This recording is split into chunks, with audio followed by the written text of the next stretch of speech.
से election commission ने चुनाव का ऐलान किया है, सर क्या सुरक्षा व्यवस्था रहेगी, कितनी फोर्स जिले के लिए अवेलेबल हो चुकी है अब तक? देखिए, पुलिस का जो सबसे परम दायित्व है, उस दायित्व का निर्वहन करने के लिए हमारा पुलिस फोर्स कटिबद्ध है। और वो दायित्व यही है कि हम एक लेवल प्लेइंग फील्ड तैयार करें और इम्पार्शियल चुनाव हम कराएं। और इस पूरे प्रोसेस में हम लोग तमाम ट्रांसपेरेंसी बरतें ताकि किसी तरह की कोई दिक्कत कहीं ना आने पाए। इस दायित्व का निर्वहन हम लोग कर रहे हैं। जो हमारी प्रिवेंटिव कार्रवाई है वो भी चल रही है। जो अराजक तत्व हैं उनके विरुद्ध भी हमारी कार्रवाई चल रही है। अब तक जनपद में हम लोगों को 2 कंपनी CPMF की प्राप्त हुई है, जिसका उपयोग किया जा रहा है एरिया डोमिनेशन के लिए और बाकी कार्यों के लिए। अभी अन्य फोर्स जो आना है उसके बारे में आपको अलग से अवगत कराया जाएगा। लेकिन जो भी फोर्स आना है उनके ठहरने की जो व्यवस्था है जिन स्कूल्स में की जानी है उनका भ्रमण कर लिया गया है। मेरे ODM साहब के द्वारा भी कई स्कूलों का भ्रमण करके ये इंश्योर कर लिया गया है कि जो मानक प्रिस्क्राइब्ड है इलेक्शन कमीशन की तरफ से फोर्स को ठहरने के लिए, उन मानकों के अनुसार ही वहाँ व्यवस्थाएं की जाए ताकि उनको किसी तरीके की कोई समस्या ना आ पाए। और इसके अलावा जितने भी सेंटर्स हैं जनपद में, उन सारे सेंटर्स का भ्रमण हमारे थानाध्यक्षों के द्वारा कर लिया गया है, हमारे तमाम अधिकारियों के द्वारा कर लिया गया है।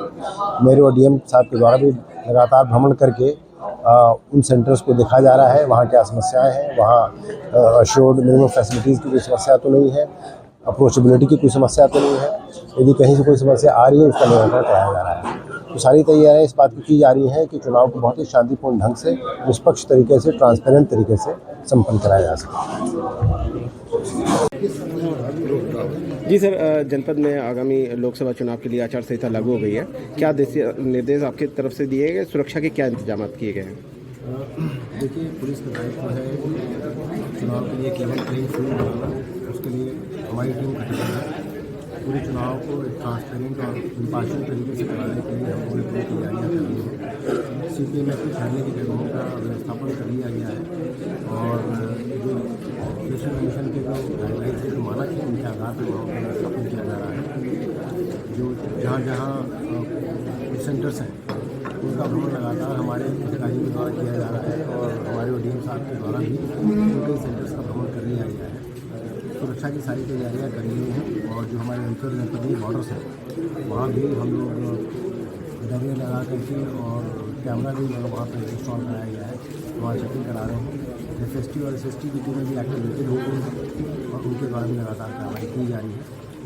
पुलिस बहुत अलर्ट है, भ्रमणशील है और किसी भी समस्या से निपटने के लिए तैयार है। ठीक, थैंक यू सर।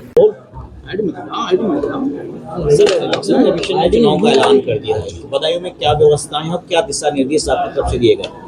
देखिए, कल भारत निर्वाचन आयोग के द्वारा लोकसभा सामान्य निर्वाचन 2024 की अधिसूचना जारी की गई और चुनावी कार्यक्रम जारी होने के साथ ही हमारे जनपद में भी आदर्श आचार संहिता प्रभावी हो गई है। हमारे यहाँ तृतीय चरण में इस जनपद का मतदान होना है। 12 अप्रैल से नामांकन की प्रक्रिया शुरू होगी। 7 मई को यहाँ की मतदान की तिथि नियत हुई है और 4 जून को सभी स्थानों के साथ में मतगणना का कार्य संपन्न होगा।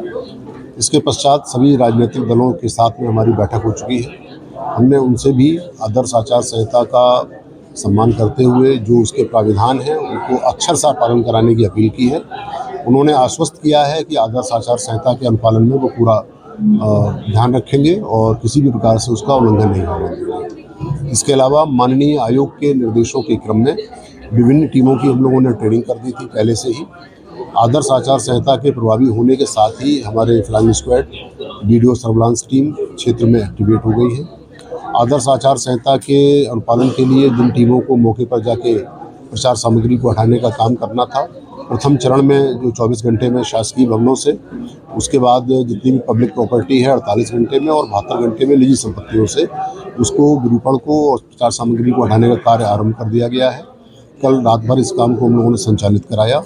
इसके अतिरिक्त जो हमारे कार्मिकों की व्यवस्था है, वाहनों की व्यवस्था है, पोलिंग स्टेशन की व्यवस्थाएं हैं, उन सभी को लगभग हम लोगों ने पूर्ण कर लिया है और इनको बहुत शीघ्र ही हम लोग अंतिम स्वरूप प्रदान करेंगे। मेरा आप सबके माध्यम से जनपद वासियों से एकमात्र अपील यही है कि इन सारी व्यवस्थाओं का उनके लिए ही उपयोग है और जनपद वासियों से ये विशेष रूप से अपील है कि वो अधिक से अधिक संख्या में आकर मतदान करें। कोई भी पात्र मतदाता जो हमारी मतदाता सूची में पंजीकृत है वो मतदान के लिए अवश्य आए और मतदान केंद्र पर जाकर, बूथ पर जाकर मतदान करें। उनके लिए वहाँ पर जो व्यवस्थाएं विहित की गई हैं, प्रिस्क्राइब्ड हैं, उन सभी को हम लोग यथोचित व्यवस्था कराएंगे। धन्यवाद।